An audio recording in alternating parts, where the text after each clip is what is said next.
Today, you guys have joined us for one of our prime spots in the education project.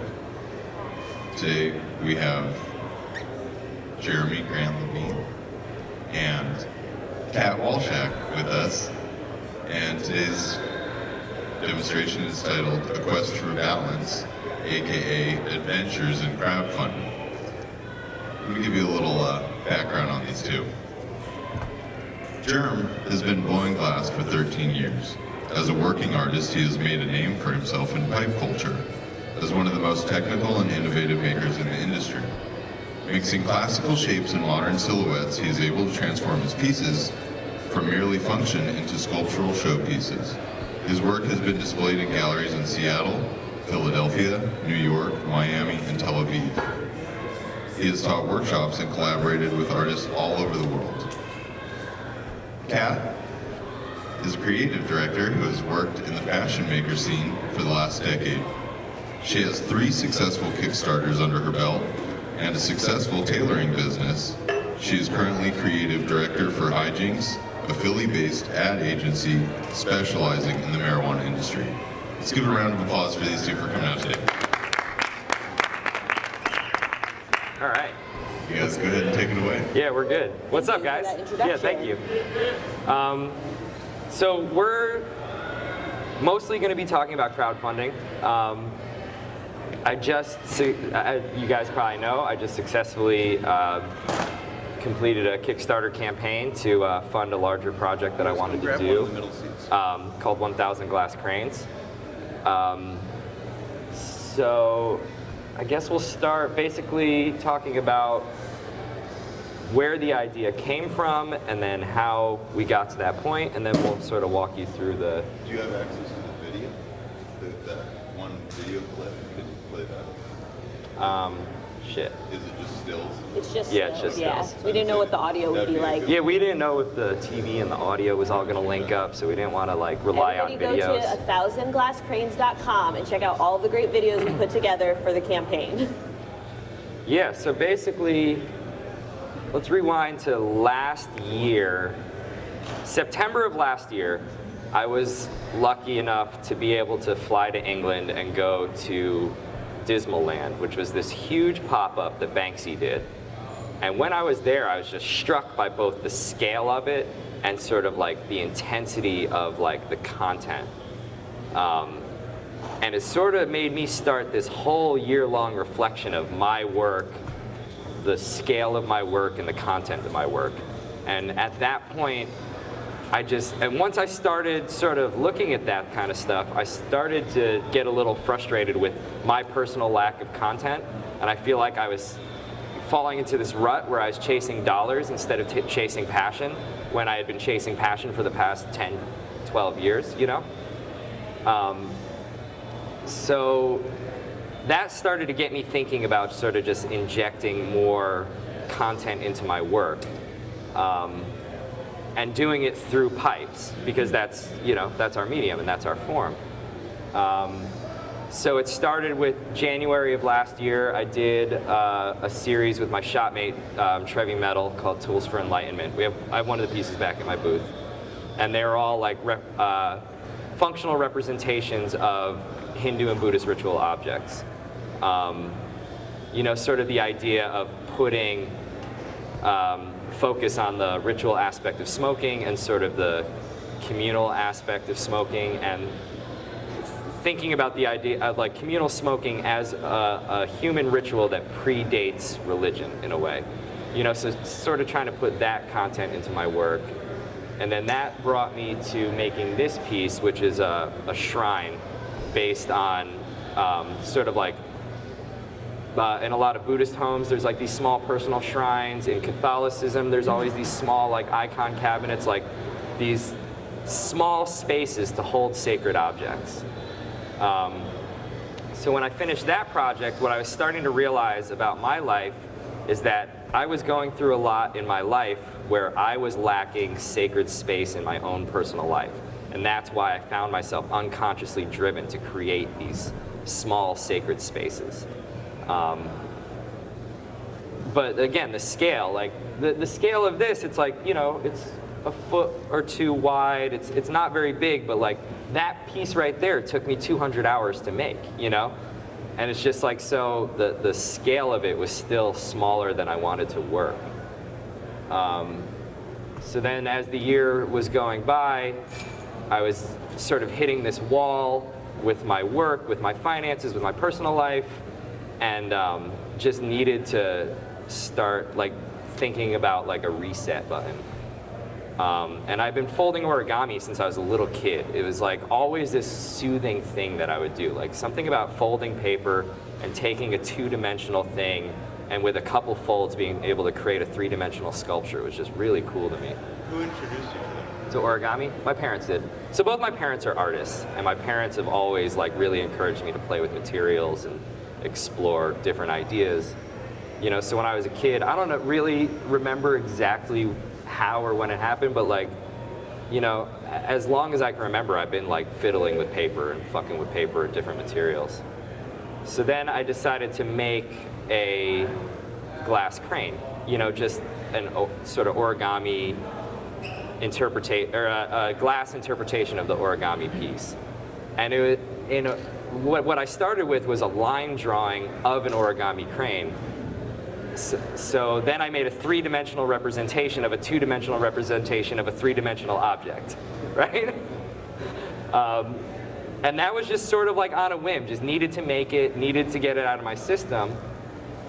And I've always been fascinated with the whole tradition of senzaburu, which is like the making 1,000 paper cranes in a year. Are you guys familiar with that? Give us the background. There's just an ancient tradition in Japan where if you can fold 1,000 origami cranes in a year, then you're granted good fortune or you're granted a wish, is the whole idea. So I made the one crane, I posted it on the internet. I don't know who, but somebody sort of just like commented like, oh, what, are you gonna make 1,000 now? And it was just like, you know, actually, yeah. And then I just started talking about that idea with my friends. And like everyone who I talked to about the idea thought it was a great idea. But then, so talking to Kat about it and my friend Terrace, who runs Ruckus Gallery, and a few other people, it was just like, okay, everyone thinks this is a great idea. I think it's a great idea. There's levels to it that, and at the time, there were layers to this project that wouldn't reveal themselves to me for a month or two, you know? Like sometimes a great artistic idea starts at a very simple place, and like even though maybe the execution doesn't expand past like 1,000 cranes and hanging them, the concept will expand as you explore the idea more. As we have learned through this process. Yeah, totally. So then it sort of came down to how am I possibly going to dedicate a year of my life to doing this? And basically, you know, the idea of it was like, I am now going to have to step back from an industry that is currently at its most at a financial peak, you know? And like, the idea is kind of crazy, like to opt out of that at this time where, you know, things are going crazy. But like for me personally, I just needed to tackle a larger project, whether or not there was any sort of gain in it for myself. But I needed to do it in a way where I wouldn't be homeless. So, Just smart. So I started to talk to Kat about it. I got a text from him one day. Background story, I've known Jeremy since I was maybe 17. I had a house party when my mom was out of town, and this guy comes with a case selling spoons out of the living room, and we became fast friends. So I had just moved back to Philly from Los Angeles, where I had been living for some time. And I get this text message one day that says, you know, would it be crazy if I made 1,000 cranes and did an installation? And I said, you know, yes, but that's never stopped you before. He had done some samples for the Divine Lorraine that sort of came out of nowhere after this idea started to marinate. And so We had already decided on a Kickstarter. We had already decided on a Kickstarter. Well, that's the next slide. That's why I brought it up. Okay, fair enough. So an example of what had been happening and the sort of prototype process, we did a mini installation at the Divine Lorraine. to help promote this idea, which was in its infancy stages. So we started deciding about this probably in April. We launched the Kickstarter in July, the end of July. So leading up to that point, there was a lot of questions to be answered. Yeah, so we basically started with, I knew Kat had done crowdfunding before and had been successful at it. I don't know anything about it, or I didn't know anything. What did you, jumping in?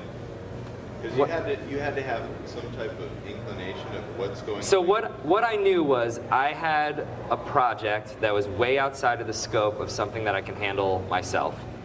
It was way outside the scope of something I could fund myself.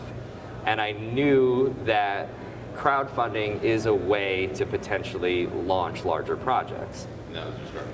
And that was sort of the starting point. And I knew that Kat had run successful campaigns before. Nothing on this scale, but like, you know, she's the only one I knew that had, and non-glass related in the fashion Specifically industry. leggings, in case you were wondering. Anybody needs them. I'm a really good sewer. Yeah, shout out Loud Legs. So I had done 2 successful Kickstarter campaigns, once in 2012 and again in, I think, 2014. And those were for my own company. And so I had been familiar with the platform of Kickstarter, the sort of ins and outs of it, and was able to sort of learn from the mistakes or the weaknesses of my past campaigns. And coming into this project as an outsider, I think was also very beneficial, because then I sort of have this like layman approach to the whole concept. So the combination of me knowing what I know and having the more like graphic, promotional sort of expertise, and him having the social network, the technical skills, and the sort of reputation within the culture, I think was a really powerful combination to get this off the ground. And one thing too, like working with somebody who's outside of our industry gives you new eyes and ways to approach the project. You know, because Kat came into this project, I mean, she knows me and we've known each other forever, you know, but most of my friends who I hang out with a lot and like connect with are not in this industry. Not saying I don't have friends in this industry, but like I tend to surround myself with other creative people outside our industry, and it really feeds me with different ideas and like different inspiration. But it was nice to work with somebody outside of our industry who doesn't come in with sort of the same aesthetic, ideas, prejudices, everything that we all carry from being within the same, you know, sort of circles. So that definitely helped bring sort of new eyes and new insights to the whole project. So like the first thing we really had to do was establish an overall aesthetic for the campaign. Oh yeah. So the first thing we had to do was, once we decided on Kickstarter, I guess we'll talk about why we decided on Kickstarter before we start going into specifics. There's so many layers, you guys. Are you ready? Yeah. Are you ready? Yeah, break it down. All right, so there's many different crowdfunding platforms. How many? At least Many. 4. There's 3. Indiegogo, Kickstarter, GoFundMe. There's probably other ones. Those we are don't the even 3 know major. about. So they're all very different. GoFundMe, which you guys are probably all familiar about, is basically internet panhandling. Stage. Yeah. So right off the bat, not for us. You know, not what we wanted to do. Now, Kickstarter and Indiegogo are very similar. They're for funding projects. Now, the main difference between Indiegogo and Kickstarter is all or nothing. You set your goal, and if you hit it or surpass it, then your project gets funded. With Indiegogo, you set your goal. Even if you don't hit the goal, then you'll get whatever you raised. Now, what I felt for my project, because the scope of it was so large, that if I fell short of that mark that I needed, I would be stuck having to do a project without enough funding to do it. And because it's of the concept of 1,000, you don't want to say, okay, I'm going to make 1,000. Just kidding, I'm going to make 100.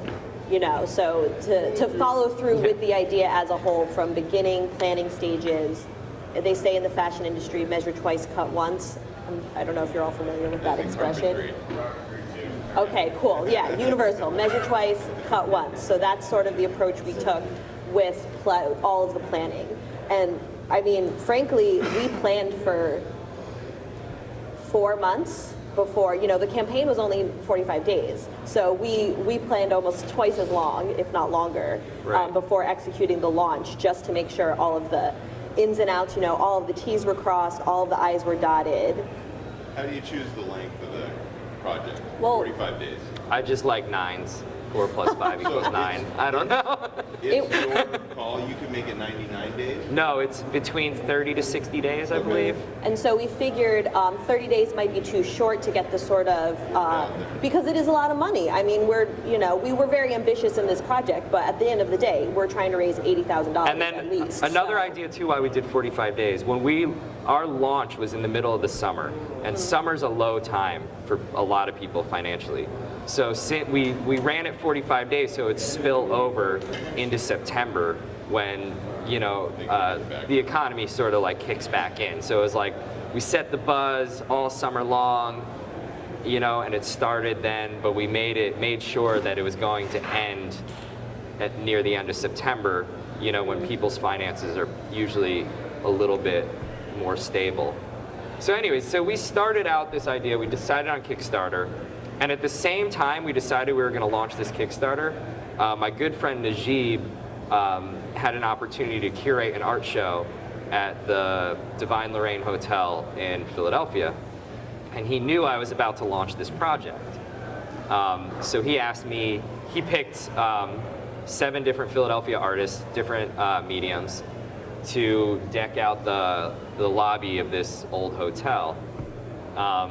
So then me and Kat had to scramble. It was like just a couple days to get the installation ready, get business cards, get stickers, get some sort of placeholder website up, and just, you know, we were nowhere near close to being able to launch this Kickstarter. I don't think even at the time we had started developing the Kickstarter page yet, but we needed to like premiere this project to the public and start to get some buzz going. So we started out by just sitting down, talking about the aesthetic of the project, and like, I trust Kat's design sense. So as soon as we were able to talk about what we wanted this thing to look like and what we wanted it to feel like, I was able to start just making cranes and getting the mini installation ready, and she went right to work doing the website, doing the graphic design. You know, it was like, right off the bat, it was like delegating roles and delegating tasks to make sure like I was on point with what I needed to do, she was on point with what she needed to do, and we weren't getting in each other's way. Yeah, and because we're friends, we know how each other works and sort of the vibe that we're going for. But I think just in general, it's a good rule not to micromanage people, especially if you don't know the skills that they're implementing. I'm not going to go up to any of you and be like, I think that spoon should be different, you know? So it was really great to be able to work with somebody who just said, you know what, we need this. At the end of the day, I know you'll get it done. And it was able, and because of that, we were able to get a lot of things accomplished in a short period of time that all had sort of cohesion around it. So whether you were in the industry or outside of the industry, whichever dimension you were looking at it from, you could understand what we were trying to do. Right, and what I said before about working with someone outside the industry, because this project, I feel, has a larger reach than just the pipe industry, and I'm trying to reach out to people within the industry and outside the industry. Again, it's good to have someone outside the industry, because like Kat was saying, this whole time she's been here, when she hears all of us talking to each other, it's like we're speaking another language. And it becomes difficult for you to understand what is industry jargon and what isn't, because we live this and we surround ourselves with other people that half the time we're speaking in jargon that the average person wouldn't understand, an outsider wouldn't understand, and we don't even realize that that's how we're speaking, you know? So a lot of the times I would be trying to explain this to somebody outside of our industry, you know, and I needed Kat to translate for me. You know, it's like you almost need to work with somebody outside the industry just to be able to reach out beyond our industry. there's reasons why as people scale up, they allot different tasks or they hire people out so that way you can thrive at what you're good at, because just as you've been spending 5 or 10 or 15 years honing your skills, so has that videographer or that graphic designer. And so it's a lot easier to make all of the things sort of fall into place, especially because there are a lot of moving parts. And so if one's not working right, you know, they need to have their own onus to make it better and get to the end of the goal. Oh yeah, I hear that now. Yeah, so right off the bat, like, we knew we had to do this Divine Lorraine thing, and we knew we had to do a certain bare minimum of things before that happened to start creating buzz. We needed to get a domain for the website. Boom. We needed to create a separate Instagram, separate email. Boom. We had shared access to all of that. And then we did business cards.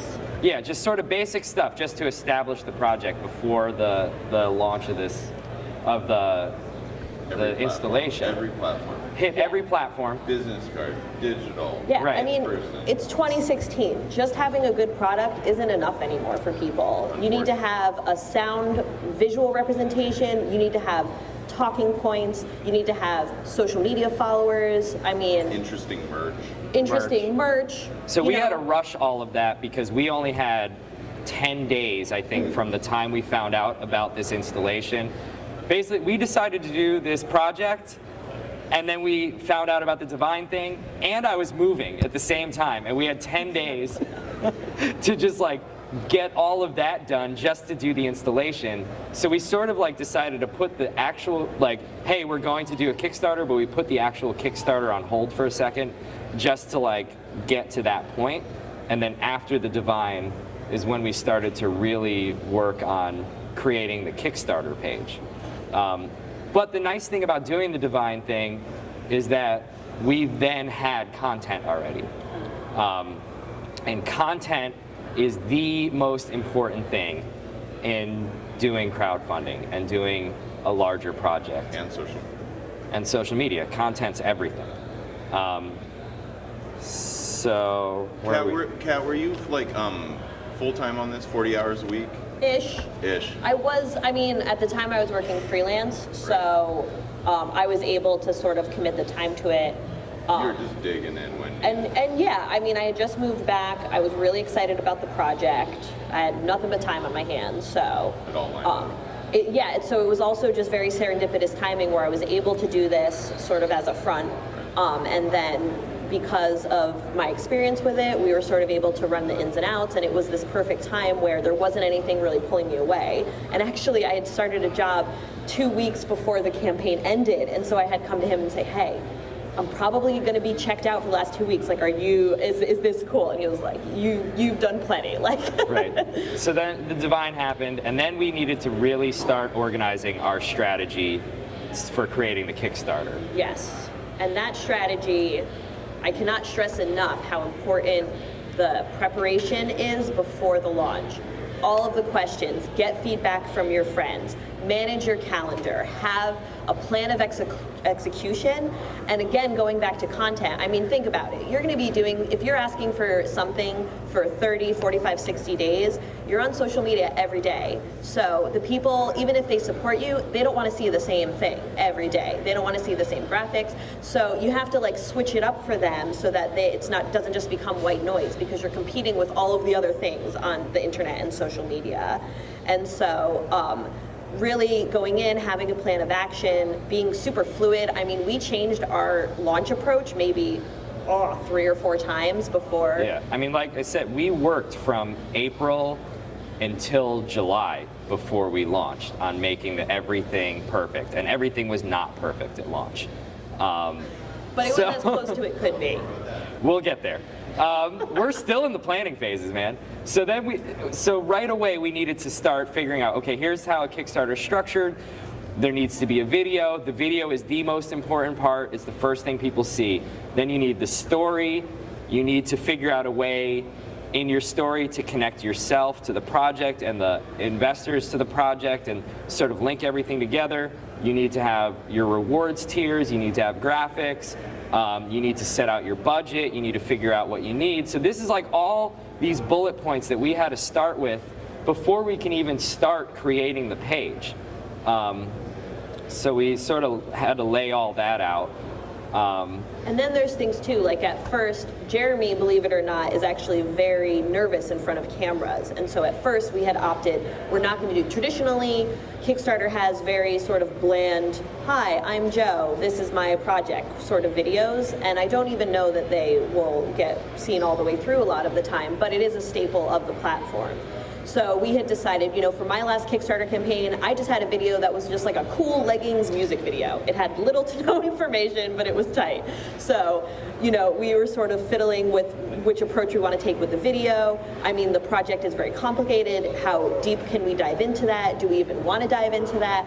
All of these back and forth. So originally we had just started with a sort of hype video. Then we went back, scrapped that idea, went through the whole, you know, went back and actually did an interview video. So we spent all this time working with another videographer, trying to create this hype video. And nothing was working. Working with this person wasn't working. Every time we would do a new edit, it was further from what we wanted. One day I just called Jeremy and was like, can we fire her? Like, it would just be easier for me to do it than to teach her. So there's also this, like, be willing to admit you took a wrong path and turn around and go back. Yeah. You know, like, you can't keep, exactly. If you're going down a path and it just doesn't feel right and it's not working, and don't be scared to, like, try something new. Yeah. So we scrapped the whole video. We had been working on this video for a couple weeks. We scrapped it. We just started right over again. So then Kat made her own hype video, and it was great. And we started screening it to our friends and showing it to people and getting feedback. And what the common theme was, everyone was like, wow, this video is great, but it doesn't tell me anything. So that's when, then we didn't scrap that video, but we had to start over again. And we were like, this can't be the first thing that people see about the project, because they're gonna watch this video and they'll be like, wow, that was really flashy and cool, and I can watch it on loop all day long. But I have no idea. But I have no idea what this is about. So we had to scrap that, and we had worked for 2 weeks on that. And then we started over, and then went back to that, hi, I'm Jeremy, and I want to make 1,000 cranes. Because you know what? When it comes down to Kickstarter, that's the model.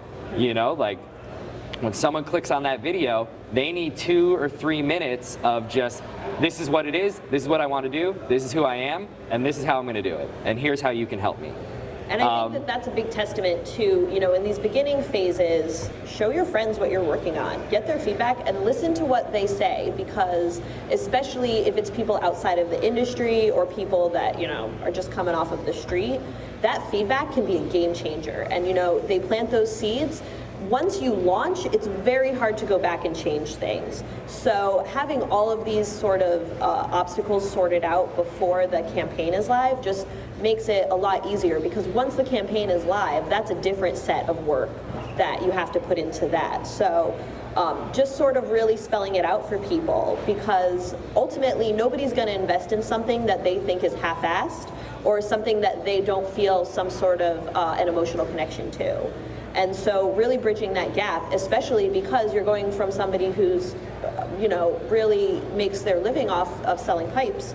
And so how do you bridge that gap without alienating your previous clientele? You know, because now you're going from something that's very functional into something that's ultimately very abstract, and also something that will not come to fruition for another year from the point of conception.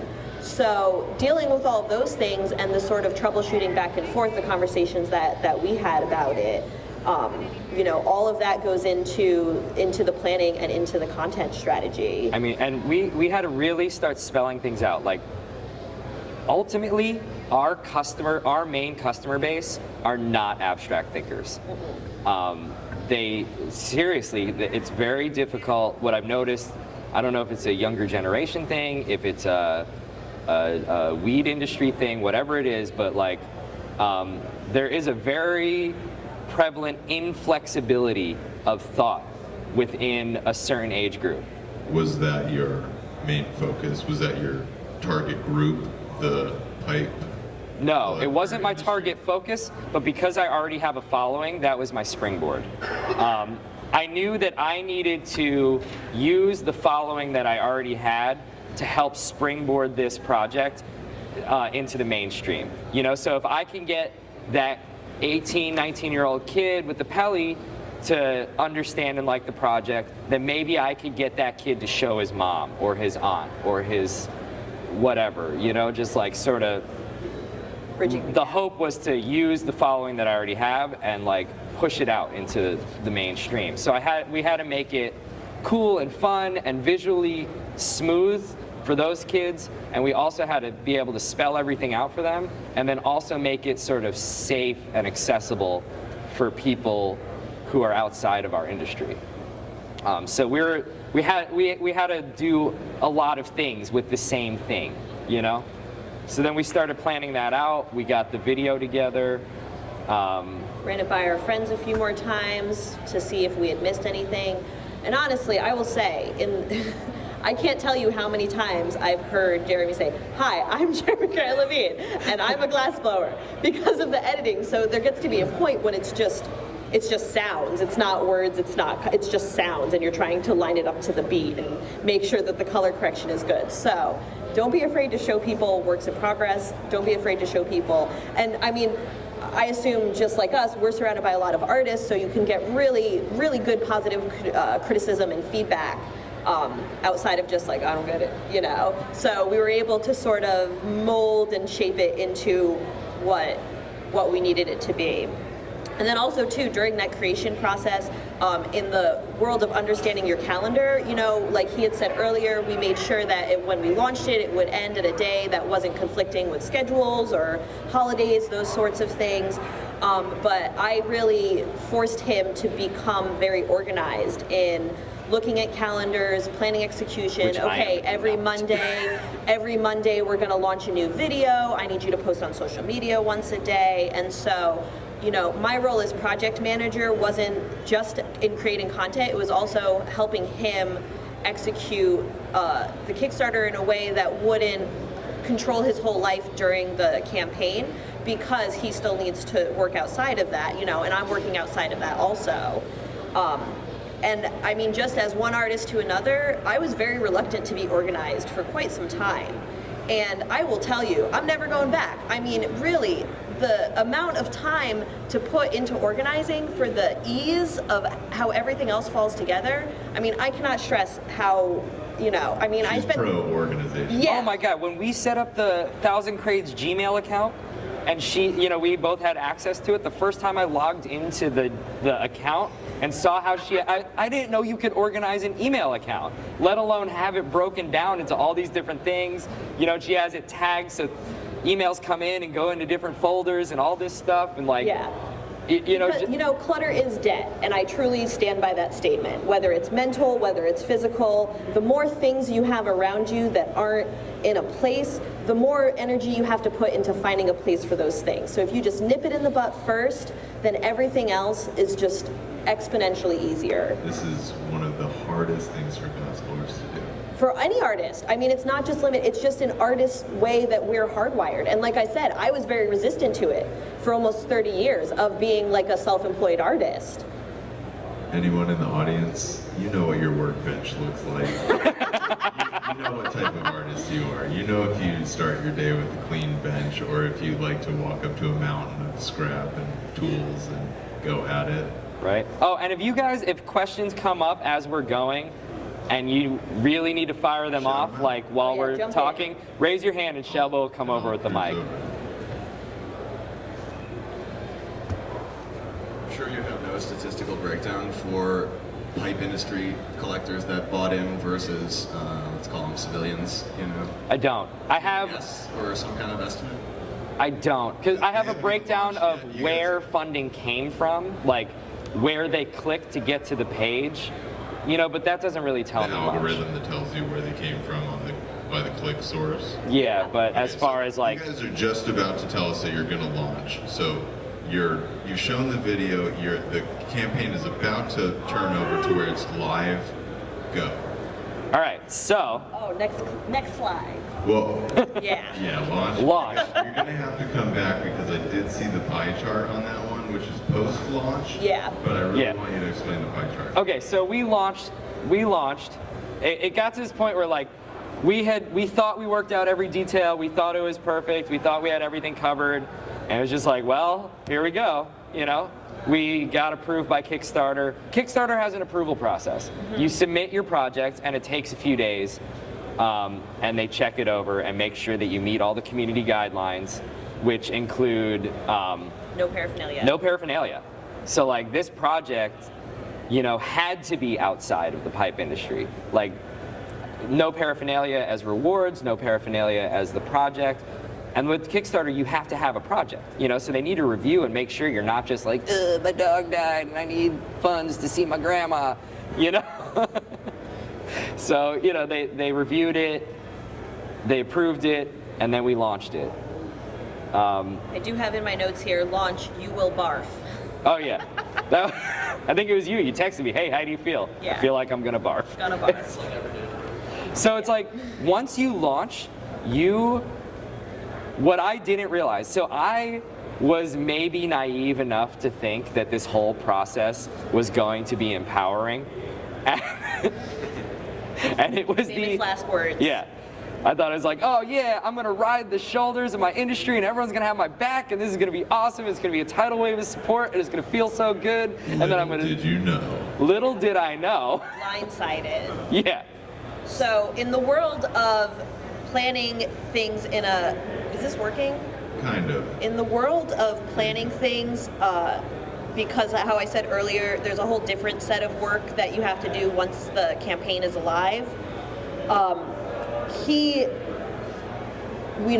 There's bound to be holes that surface once the campaign is live, and so you and your team need to be able to fill those holes because now it's a clicking time. You know, time is winding down. Once day you by day. launch, the time limit's going. You know, and Yeah. So if Give us 30 days. Give us a quick rendition of your 24 hours. You launched it. You're feeling amazing. And Oh. 24 hours passes. I still feel amazing. 24 hours. I think like- we raised like $12,000 in the first like 48 hours. Right? So a lot of that is like people, friends, family that I've already talked to that knew it was going to launch. And right away, there's an uptick in support right when you launch. Right? But it's a marathon. It is not a sprint. It is a marathon. It is not a sprint. So, you know, after a few days, support starts leveling off, right? So I have to start hitting social media hard. And now there's this misunderstanding about what crowdfunding is. So all of a sudden, now the trolls come out. Are you if I could- spanging? Are you spanging? So if I can interject, in general, no matter how long your Kickstarter campaign is going to be, you're going to see a burst in the beginning and then a burst at the very end. The in-between is just sort of marinating and people forgetting that they promised you they would give you money. And so, you know, we sort of hit the initial burst. I think we were we were over $20,000. I mean, I think we were like 26% funded within the first, I don't know, week or two. And so it seemed the trajectory was going great. And then we sort of hit, not a lull, like there was never a day when we didn't get a pledge, but it had significantly decreased and the amount of harassment was somehow just skyrocketing. Yeah, so So the lull. So I immediately, it levels out a little bit, and I'm plugging along, and I am getting some of the most vicious hatred thrown at me. Like, and I was shocked. My friends were shocked. From within our industry. From within our industry. The internet's a weird place where people can say anonymous shit, and they feel very entitled to like. So as soon as you launch a Kickstarter, what I didn't realize is that you are exposed and you are open to everything. And all of a sudden, as soon as someone what a Kickstarter is, in its core, is I am selling you a product that you are getting later. It is not me begging for money. It is not me asking for something for free. But because of how social media is, and I think how GoFundMe has changed what people think of as crowdfunding, all of a sudden people are like, oh, well, why do you think you deserve to to get my money and you're just trying to not have to work for a year. It's like, wait, well, no, I'm just selling you a product right now and you'll get it in a year after I make it. You know, it's just a different way of going about it. But there is this disconnect, and most people will not read, most people will not watch the video, and most people will not accept your explanation. Cue the pie chart. So back to this pie chart. So what it came down to was, so I'm getting a lot of that, a lot of blowback. And in the preparation phases, in the preparation phases, we had some trepidation about the $80,000 because as a number, it's very large, it's very intimidating, and it's almost like unbelievable, you know.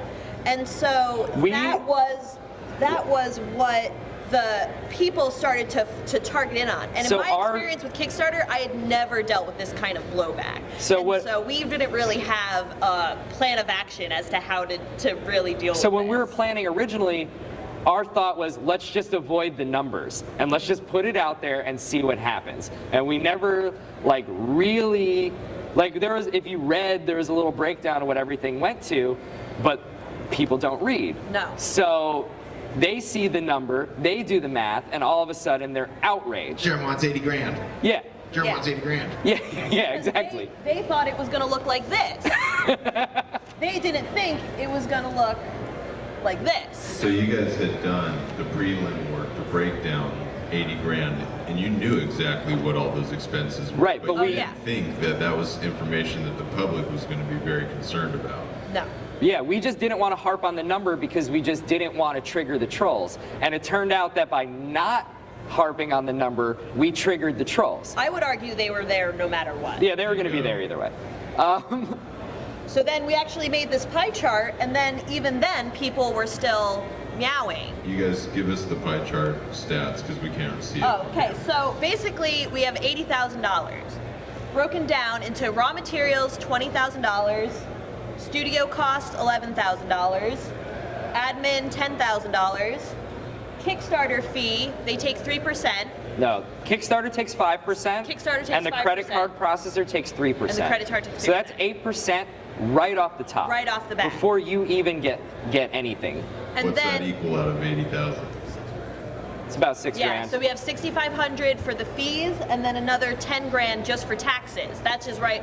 Uncle Sam takes that right away. So what's that leave? It's on the books, so we can't skirt it. So that basically leaves me with $22,000 to live over a whole off year, of an entire year. which is nothing. And Isn't What's shit. that, what's that per month? 22 grand? What is that per month? Man, I'm like- so bad. Man. Yeah. 100? less than $2,000. Yeah. It's about $2,000. Roughly a G and change. Yeah. About a You G. figure what? Your apartment costs half as much as that. I don't know where you Couple live. You live in compromise. Philly. It's Yeah, kind yeah. of expensive. Yeah, I don't know where you guys come from, but So- I live in a one-bedroom apartment in Philadelphia, and it's a lot of money. You know, and and it's a so- shitty apartment. I would like to also stress that in the turn of asking your friends for their criticisms and helping you, surrounding yourself with positive people is crucial, because in this time when you're just getting people telling you you ain't shit, you can't do this, this Oh is my God. crazy, what are you doing, why should I give you money? I mean, it was coming from every angle. And so being able to have, I mean, I can't tell you how many Hate times is louder than hope. Straight get it. up. Yeah. For every 25 supportive, positive comments that I got, one troll would send me into this spiral of self-doubt and self-hatred that I couldn't dig myself out of. To where Kat would be like, I am going to change your social media passwords and take away your Instagram privileges, because like, this is like affecting you so Yeah. deeply. So how did you overcome? Basically, I forced him to just start blocking and deleting people, just disengage. Just don't comment back, don't even leave it up, you know? Right, because for me, I felt like I needed to explain myself. And every time someone would come at me, I would explain it to them. And then I had this one interaction with a guy who came at me really viciously, and I very calmly and eloquently explained to him what was going on. And his response was like, yeah, that's great, but I don't believe you anyways. So in that moment, I was like, oh, you know what? No matter what, Like, I'm never going to change their minds. And Kat kept saying, these kids were never going to give you money anyways. No. Like, not Just once. there to be negative. They were never going to support. They're only there to make noise. And it took me a long time, because in my head I'm like, no, I could change their minds. Like, this is beautiful. What I'm trying to do is beautiful, and I could this guy. and I could get through to them. And all it was doing was making me miserable. You know, so Yeah. she finally was like, you know what, block and delete, block and delete. Block and delete. Which Never was look also back. interesting, because then you get blowback for that too. It's just this like constant spiral, but I couldn't let the negativity get to me anymore, and I couldn't deal with it. And we're sort of plugging along. Because I mean, it's messed up, but people want you to fail. They want to see your car crash and burn. And the best thing that you can do in the face of that, just keep doing what you're doing. You know, they're going to be trolls anyway. They're going to be hating, but you know what? At the end of the day, you're working towards a greater goal, and they're just like sitting on the toilet talking shit. You know? What we realized is we needed larger reach, and we needed media attention. So we compiled a press release, a digital press release that had Mid-campaign. no, within a 2 weeks or so of launching, a week or two of launching, within our press release was pretty much just like artist statement and bio, what we're trying to do, this is the Kickstarter, and then links and photos to everything.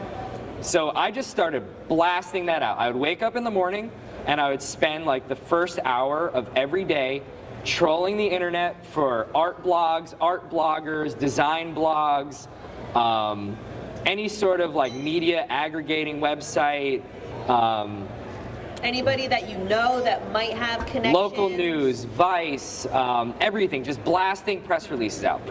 Now, with the press release thing, there's very little you can do actively to get media to pick it up, other than just keep pushing it out there.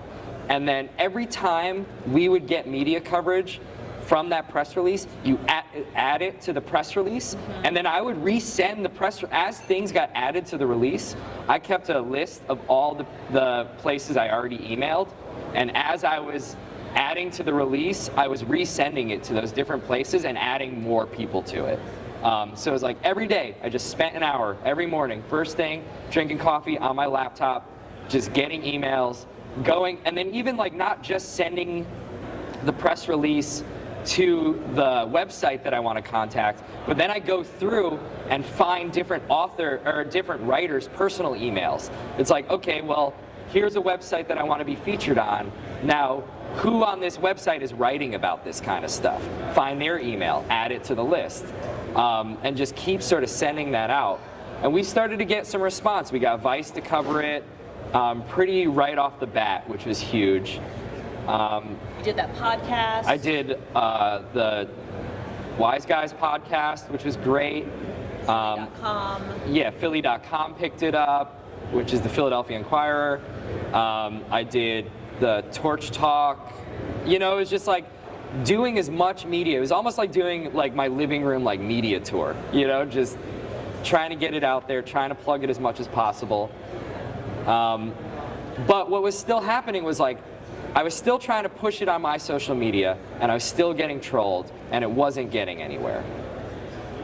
So, it was really beating down on me. And at that point, me and Kat had created a bunch of content. We had created some more videos, and we had content ready to go. We had Moving out of the lull.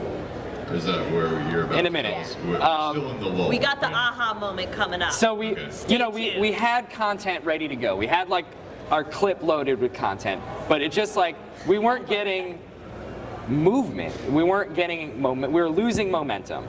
And then at that same time, Kat started this job as the creative director at this marketing firm, so she wasn't there for me every day to help me keep plugging along.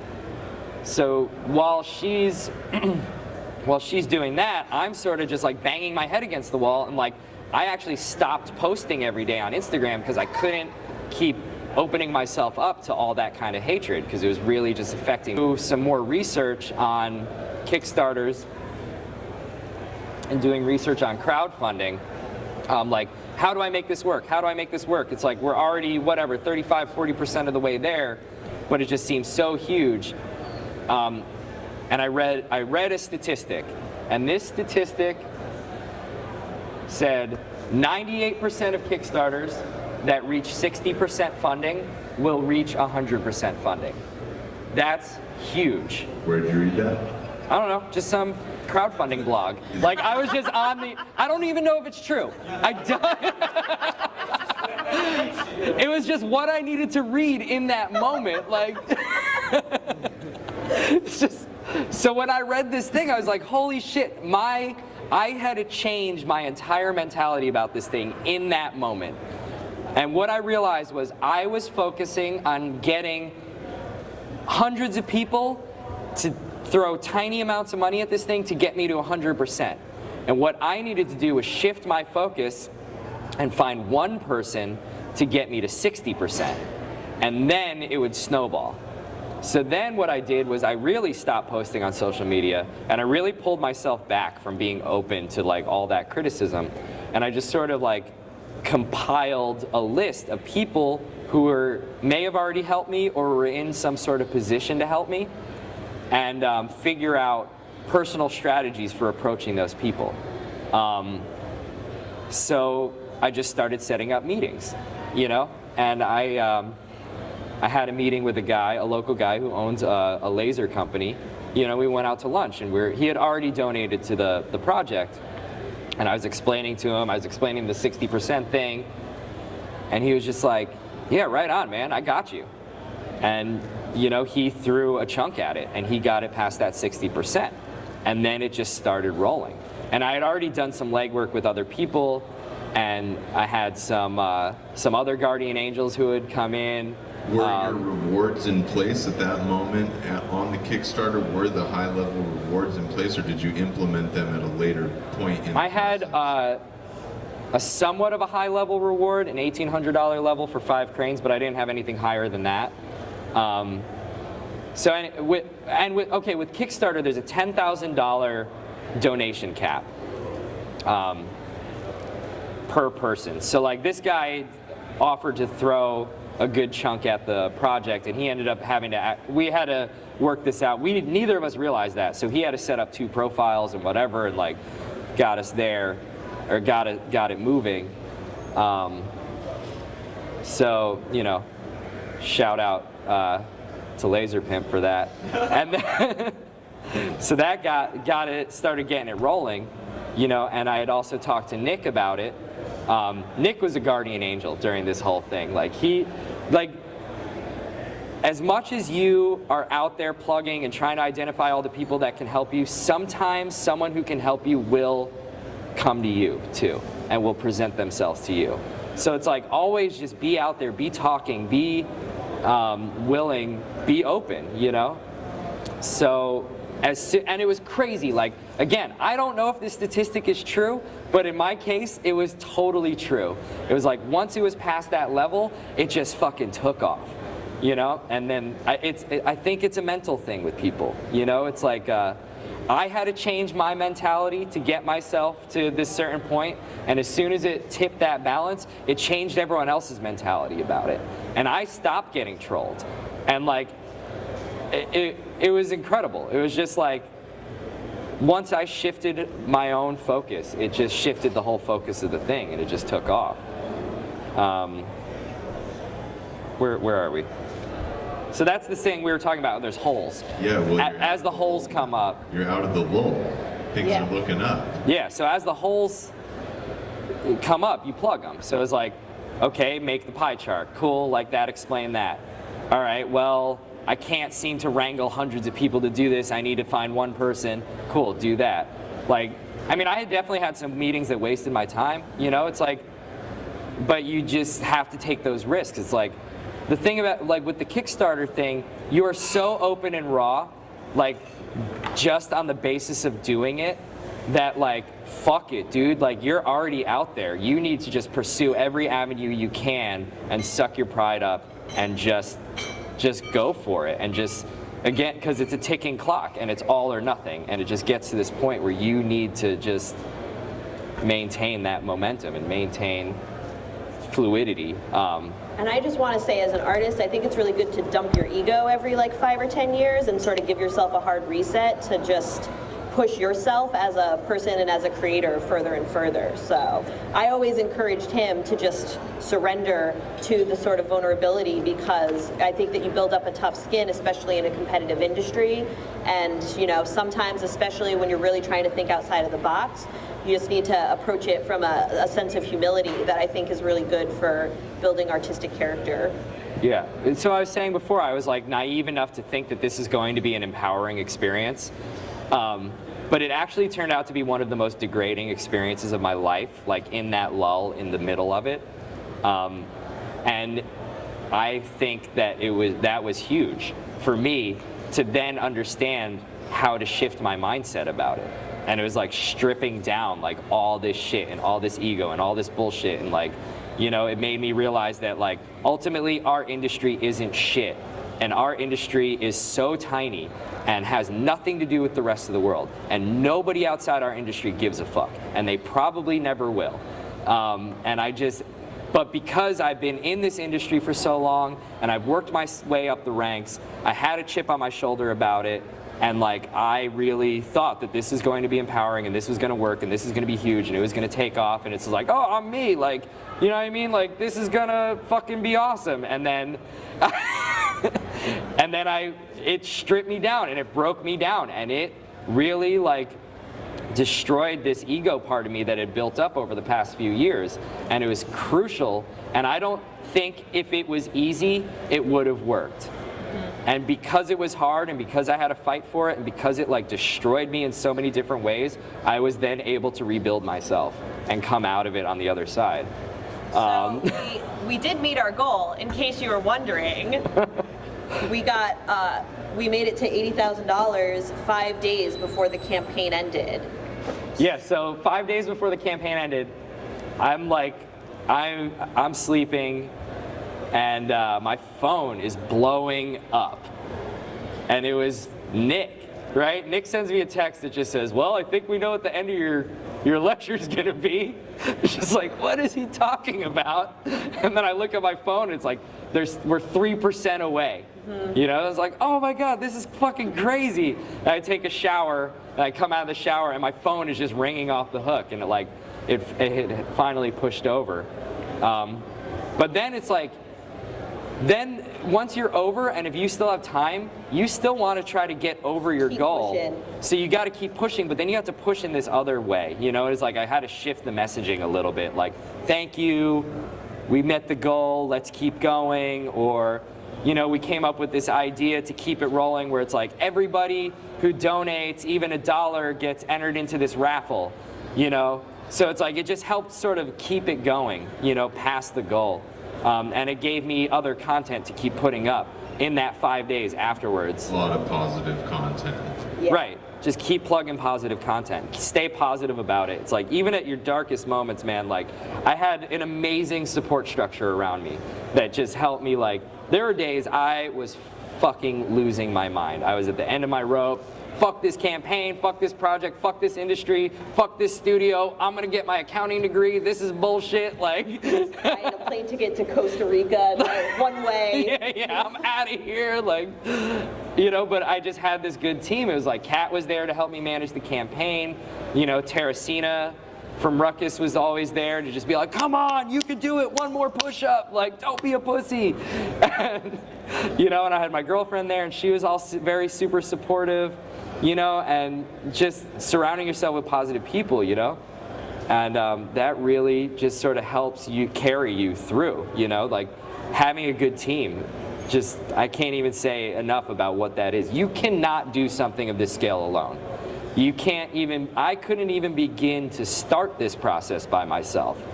I didn't know what went into it right from the beginning, like every single person who was involved was so crucial. And then what was really interesting to me as we went along in the project was other artists started writing about my project and started sharing with me their insights about my project. And it started revealing all these different layers to it that I didn't even know was there. As if this project wasn't complicated enough. Yeah. Just throw some more nuances in there. So then this project, what I realized was this project was bigger than me, and in a way, people start gleaning what they want from it. Like when I was talking to Shelbo the other day, for Shelbo, the art was the Kickstarter. For me, the art is the process that I'm about to undertake. For some people, the art is the final installation. For some people, the art is when they get their crane at the end of the installation. You know, it's just like, so there's all these different levels to it.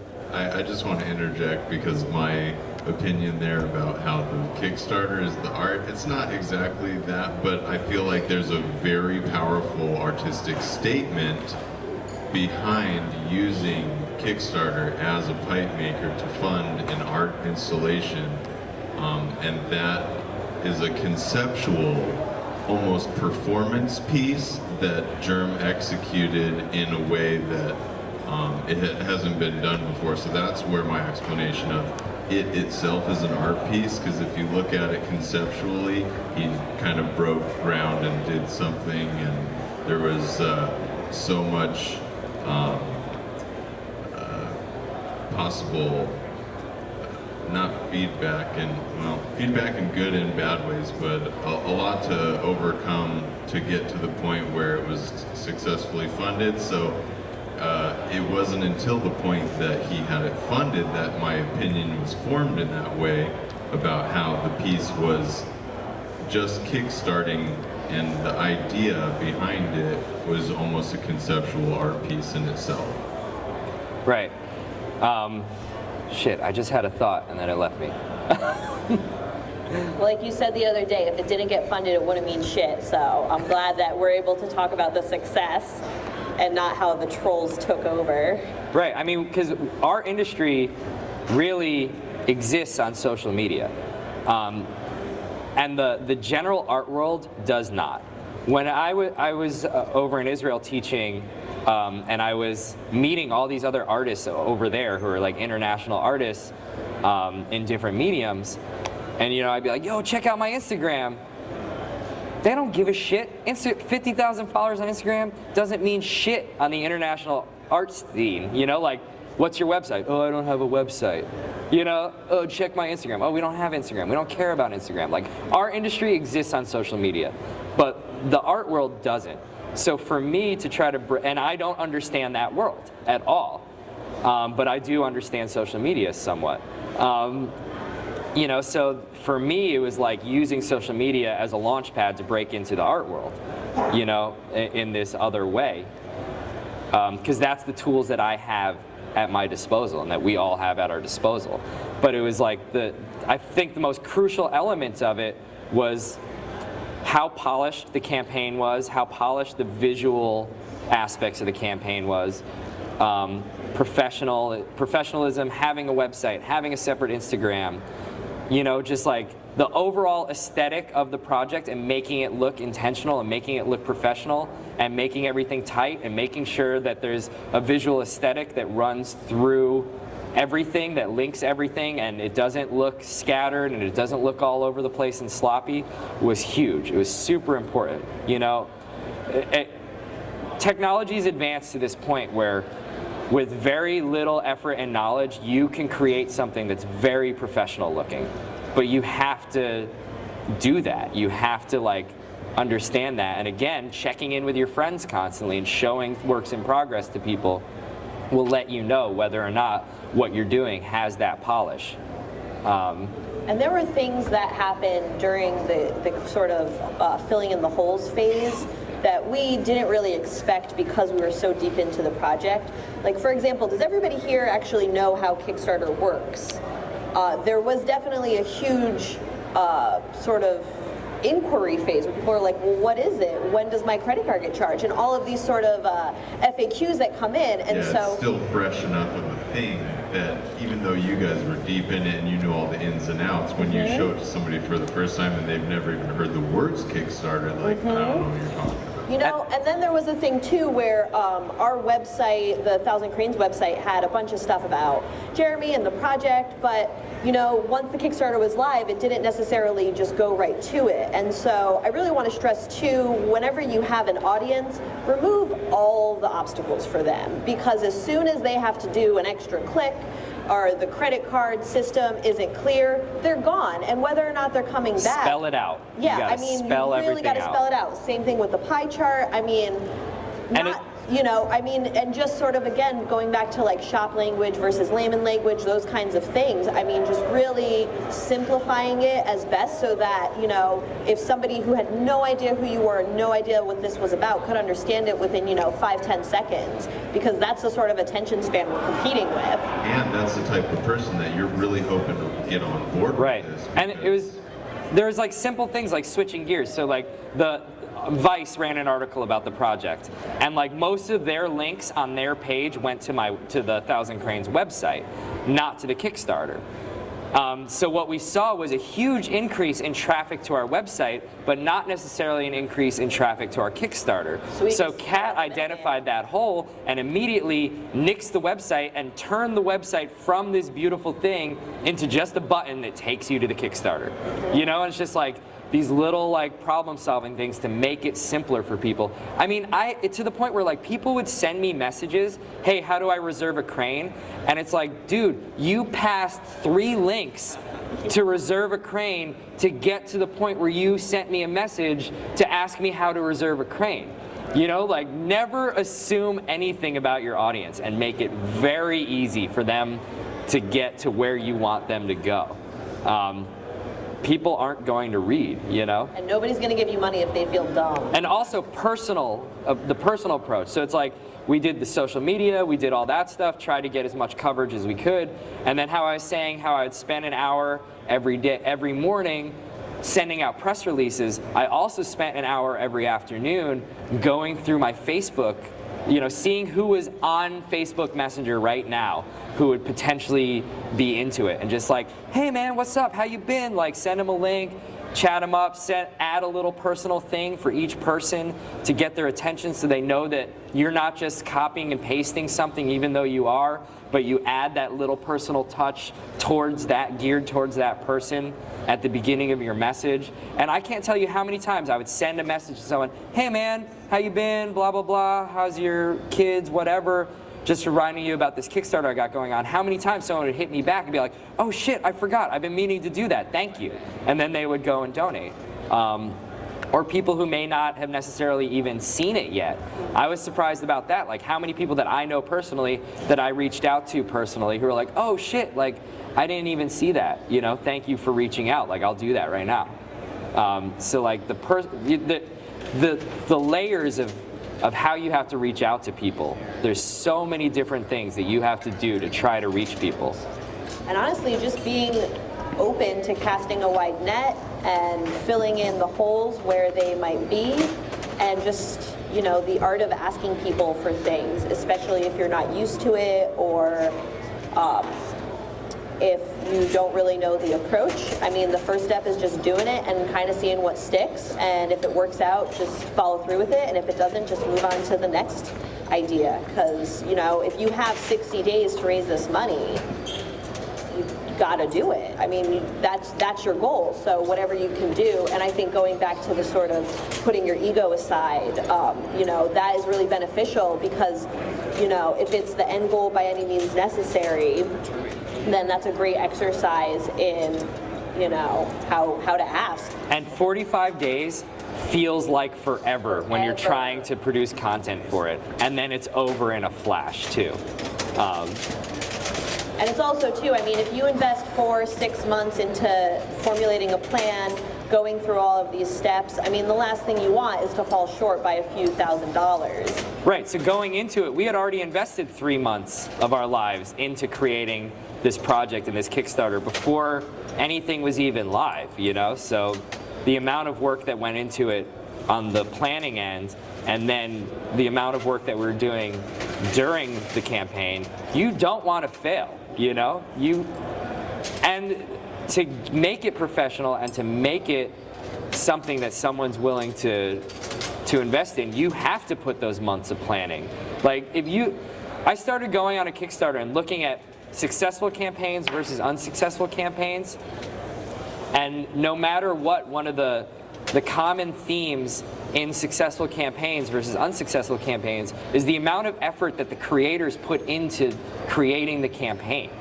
The amount of time, you can tell every successful campaign, a team spent months formulating that campaign and making it happen. Every time you click on a campaign that's just like bare minimum, oh, I want this is my goal, whatever, and there's nothing left, no content to support it, will not get funded. How many of you guys have looked at the Kickstarter website for any reason, either a Kickstarter campaign or just to surf it and see what's up? Did you find yourself scrolling through other people's campaigns, the ones that they suggest you look at, or the ones that are popular on their main page, and trying to highlight the good, the bad, the funded, the almost funded? What did you, what's the consensus as you looked at it? Were you thinking, maybe I want to use this, or were you just curious? Yeah, hands up if you're thinking, maybe I can utilize this somehow. Okay, cool. Cool. You got, I would also like to say too that Kickstarter as a platform is an amazing tool to widen the audience and to get circulation around whatever it is that you're doing.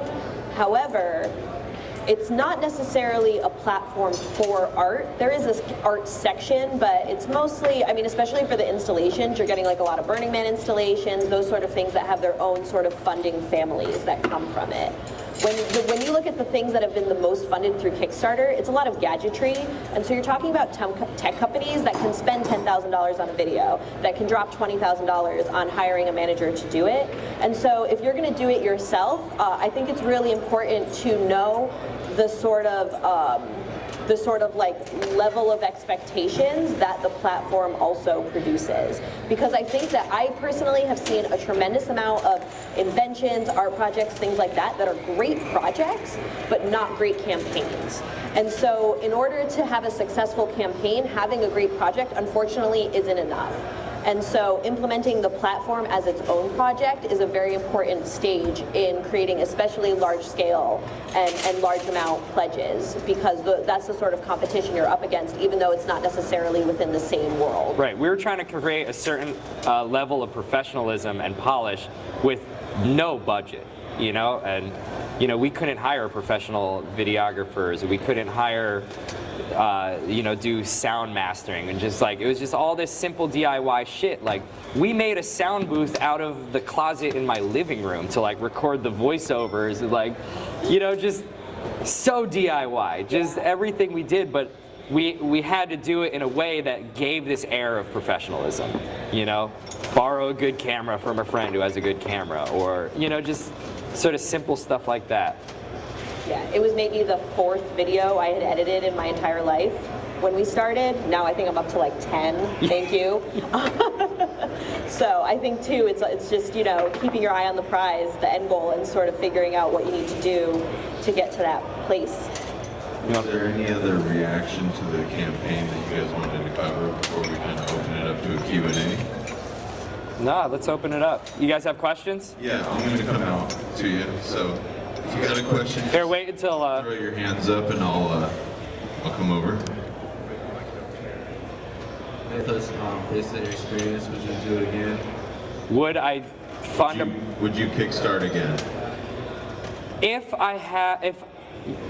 maybe. Part of what you told me is that if this Kickstarter funded, this was before it funded, right in the beginning of the launch, you said, if this Kickstarter funds, this is potentially opening a doorway for you to pursue a pathway as an installation artist that you might not have ever been able to do. Is that still your goal? Yes. Whether or not, yeah, my goal is to use this to springboard myself into other art. I would never stop doing pipes. I love this industry, and I love making pipes, and this is where my heart is, but I do want to work on large-scale projects. I want to get through this. But as far as would I do another Kickstarter campaign, that all depends on future projects, like whatever an idea or concept is. Like, this concept seemed to fit well within the Kickstarter model. So whether or not I have an idea for an art piece in the future that fits into the Kickstarter model is a whole other thing. If I were to do it again, I feel like it would be smoother. We learned so much along the way on making this thing. We went into it Kat had a couple successful Kickstarters, but they were like for much lower amounts of money, and for more Kickstarter-y kind of things, like, you know, to create a product.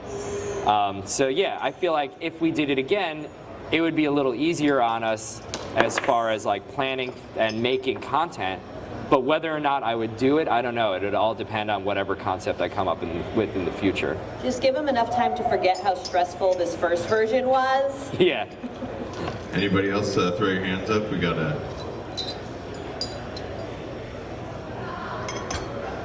Okay, so after all of the work and the emotional ups and downs and that, I guess what are your feelings going forward about the project? Are you like more connected to it because of the whole process? Yeah, oh man, I feel what's my feeling is gratitude right now, you know? Like, I think I wrote something after it got funded, how I felt like that every community that I've ever been involved with in my life, the pipe community, the art community, my family, the Jewish community, the nonprofit community that I used to be involved with, like every community that is a part of my life, I felt like they were holding me up, you know, and I feel like they're still holding me up. So like the feeling I have now about the project is huge, and I feel like now not only am I accountable to myself to complete this project, but I'm also accountable to all the communities in my life and all the people in my life and everybody, all the anonymous people I don't know who supported this. You know, it's like now there's this new level to the project where it's not just mine. This is public domain now. You know, like this project, I was saying, is bigger than me, but now it's way bigger than me, because now not only do I feel gratitude to everybody for getting me to the point where I can start this project, but I am now indebted to the public to make this happen. Jeremy's actually going to start the project at his demo this evening. The first of Yeah, I'll the make the 1,000 first crane cranes tonight. is going to happen tonight. So that leads into a question I had. Now you're funded. You're saying here goes the first crane, and this show was the last body of work before starting the project that you're releasing to the public through Glassroots. But you've got 1 year to do 1,000 cranes. How have you implemented a game plan to execute within 1 year's time 1,000 cranes? Because everyone's running the math in their head. Well, you better do 3 cranes a day or you're busted, you know, like, because... Well, no, you know what? 3 cranes a day is actually, so what I figured, I need to do 5 cranes a day, 5 days a week. 3 cranes a day is actually a bigger responsibility, because 3 cranes a day means I need to be in front of my torch every single day, 365 days of the year, making 3 cranes that day.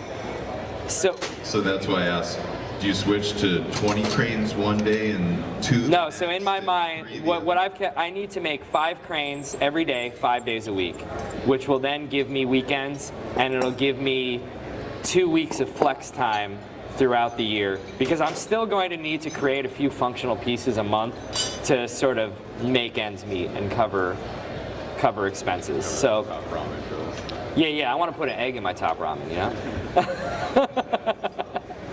When I first moved back to Philly, I was having a conversation with Germ one day, and he said, I just want normal human work hours so I could do normal human things. And I think that really stands true. I mean, with any artist, but specifically with this whole project and everything, to sort of figure out a way to be more disciplined, to be, you know, this is all I have to do. I'm weirdly excited about this 9 to 5. Like, yeah, the you grass know, is always greener. Because with what we do, there is no 9 to 5. With what we do, it is our entire life, and is not necessarily a healthy lifestyle. And I'm kind of excited to spend a year on a 9 to 5 schedule and sort of discover other things in life also, like normal shit. Like a 10 to 6 schedule. Yeah. Questions? Any other questions? Throw your hand up. Oh, we got one more. Oh, if I could just interject real quick, everybody, we have a live custom Snapchat filter, Glassroots in collaborations with 1,000 Cranes, so it's live over the hotel and the convention space, so feel free to use it, share it with all of your friends. How Yep. does that work? I don't know what you're talking about. Oh, Snapchat has custom filters, and so we also. have one over the event for the duration of the event.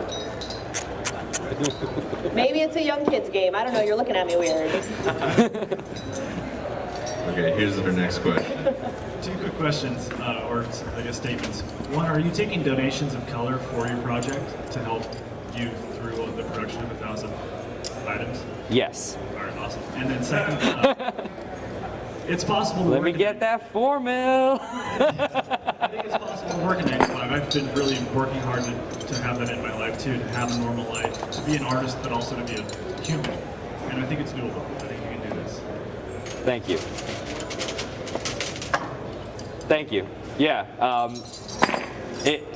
I mean, especially like building, when you're on the building part of your career as an artist, everything else, you sacrifice everything else in your life to build that career as an artist. And now that we're also in this social media world where everything's based on your news feed, there's this fear of losing that momentum. You know, it's like you're only as good as your last good picture on Instagram, you know? So it creates this like momentum that you have to keep up. And again, even after you've built yourself to this point, you're still sacrificing everything else in your life to maintain this momentum and to create this work and to market this work and to make it appeal to people and to get it out there and to travel and to promote it and everything. And the next thing you know, you're just like, well, I haven't been home in 3 weeks and I don't know my dog's own name anymore, and I my still house is a can't put mess, eggs in my and ramen. What the fuck? and I'm still broke, and it just leads to this thing where it's just like, well, this isn't necessarily the most healthy or balanced way to live. So for me, I'm very excited to focus on one thing for a year to sort of find some sort of balance point. It's a marathon, not a sprint. Right. Context. Any other questions from the audience? You guys can feel free to come up and talk to Germ and Kat after the talk is over and get a little bit more private one-on-one. Yep. But as we're heading towards the finish line, let's just give a congratulations. Germ funded his Kickstarter. He's moving to an exciting time. And this next year, which is not a calendar year, but starting pretty much today, you know, are you doing... Pretty much starting today, which is a calendar year. Today's Yom Kippur. So Happy New Year! So will you do 365 days to a T? So this day next year you'll be done? Will we I'll see be- you at If Glassroots you want next year and you'll be his like, woo! yeah. Did it, guys? Remember? Well, yeah, this time next year, I will be done with making the cranes, and now I will be dealing with the interesting engineering problem of hanging install. them. So see you next year. We'll be talking about that. Okay, we got one more question. You already had an idea where you're putting it, right? Philly installation? Yeah, it'll be in Philly at Ruckus Gallery. Not sure. Have you thought about putting it outside? Outside? Yeah. Like No. in the woods? In the woods. I don't really want to transport 1,000 cranes farther than 2nd Street. So what's your plan? Installation in Philly, where at? At Ruckus Gallery. And does Ruckus have the date set for the exhibition? It'll be like November, December 2017. And is the installation going to be installed and then up for sale? Yes. Well, not the entire installation. Because I've already promised cranes to the people who invested through the Kickstarter, individual cranes will be available for purchase at the gallery opening at a higher rate than the people who got in early on the Kickstarter.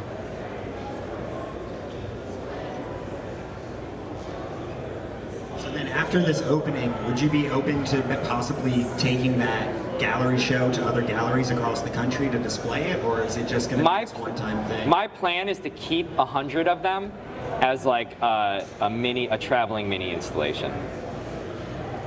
Yeah, 1,000 is massive. Any other questions? Right on, you guys. Thanks for coming out and Thanks, joining us this everybody. Yeah, morning. thanks for listening to us. Thank you, Kat.